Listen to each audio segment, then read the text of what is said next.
नमस्कार, news for nation देख रहे हैं आप। मैं हूं आपके साथ रश्मि।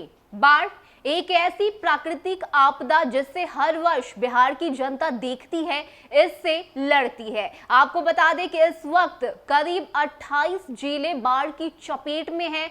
लोगों को कई तरह की परेशानी हो रही है। इस सब के बीच नदियों का जलस्तर लगातार बढ़ता जा रहा है और इससे तेज कटाव भी हो रहा है। आपको बता दें कि कटिहार के गंगा नदी से जुड़े अहमदाबाद प्रखंड में तेज कटाव के कारण कई गांव के अस्तित्व पर संकट छाया हुआ है। बाढ़ के रेड जोन माने जाने वाले अहमदाबाद प्रखंड कई इलाकों में नदी का कटाव देखने को मिल रहा है। इस बार बबला बन्ना, यूसुफ टोला, सूबेदार टोला जैसे कई गांव कटाव के जद में हैं। लोग पहले से ही कटाव के कारण खेतीहर जमीन खोने से बेरोजगार हो चुके हैं और अब कटाव तेज होने से गांव पर भी संकट दिखने लगा है। स्थानीय लोगों की माने तो राजनीतिक नुमाइंदे से लेकर प्रशासनिक अधिकारियों को भी हालात की जानकारी दी गई थी, लेकिन अब तक सुधि लेने वाला कोई नहीं है।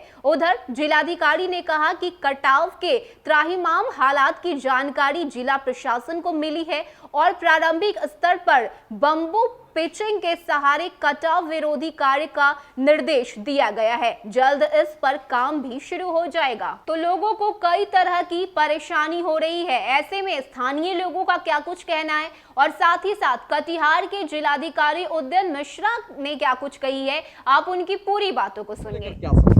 कटाव लमसम 15-20 रोज चल रहा है और अभी तक कोई ना प्रशासन आए हैं, ना ब्लॉक से कोई प्रतिनिधि आए हैं। खबर हो रहा है लेकिन वो लोग नहीं पहुंचते हैं। आज जो कटाव हुआ है भयंकर कटाव, लमसम सुबह 6 बजे से लेकर 9:30 पौने 10 बजे तक कटाव हुआ है। इस पर अभी तक कोई प्रशासन न कोई अधिकारी नहीं पहुंचे हैं। अगर इसी तरह वो लोग करते रहते हैं और हम लोग कुंज करेंगे, स्थापित हो जाते हैं हम लोग, ना कोई बैठने के लिए जगह मिलता है और ना कुछ मिलता है। अगर इसी तरह चलता है तो हम लोग सरकार के विरोध धरना प्रदर्शन करेंगे।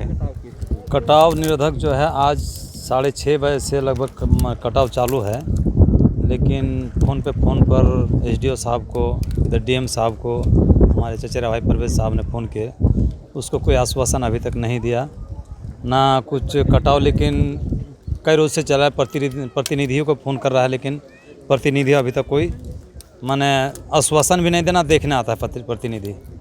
इस तरह कटाव में हम लोग जो है पूरे ज़मीन हम लोग का विलीन हो चुका है। उसके बाद हम लोग घर भी विस्थापित हो चुके हैं। अब हम लोग ना घर का रहे ना घाट का रहे, किसी का अभी तक नहीं है। माल जाल लेके बहुत परेशान है हम लोग।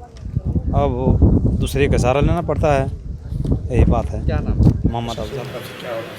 हाँ, ये अहमदाबाद के यूसुफ टोला में गंगा नदी से कटाव ये काफ़ी तेज़ी से हो रहा है। जब नदी का स्तर कम होता है तो कटाव बढ़ता है।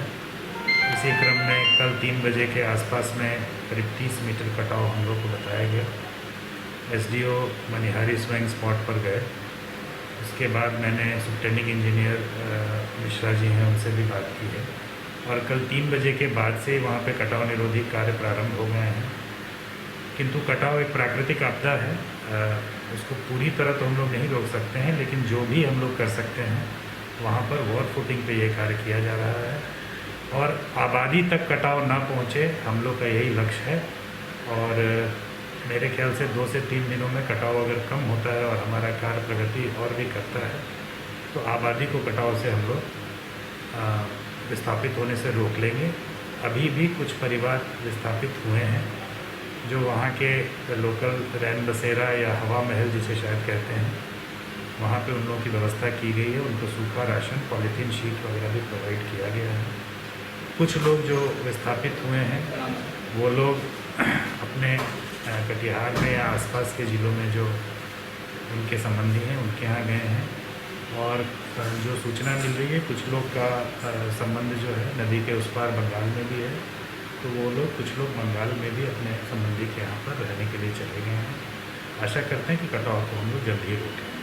तो आपको बता दें कि लगातार नदियों का जलस्तर बढ़ने से कटाव हो रहा है। इतना ही नहीं, स्थानीय लोगों की माने तो उन्होंने इस बात की जानकारी पहले ही प्रशासन को दे दी थी, लेकिन उसके बावजूद प्रशासन की तरफ से कोई कदम नहीं उठाया गया और यही कारण है कि लगातार जमीनें बहती जा रही हैं, लोगों के खेत जा रहे हैं और अब गांव पर भी संकट मंडरा रहा है। आपको बता दें कि इस बार करीब 28 जिले हैं जो बाढ़ की चपेट में है। सीएम नीतीश कुमार हवाई सर्वेक्षण कर रहे हैं, लाख दावे कर रहे हैं कि हमने पूरी तैयारी की है, हमने एसडीआरएफ एनडीआरएफ टीम की तैनाती की है कि लोगों को किसी भी तरह की दिक्कत ना हो। लेकिन इस सब के बावजूद भी जो तस्वीरें निकलकर सामने आती है उसमें साफ देखा जा सकता है कि किस तरह से प्रशासन लापरवाह हो चुका है और यही कारण है कि जनता को कई तरह की दिक्कत का सामना करना पड़ रहा है। फिलहाल के लिए इतना ही। ज्यादा अपडेट के लिए आप बने रहिए न्यूज़ फॉर नेशन के साथ। नमस्कार।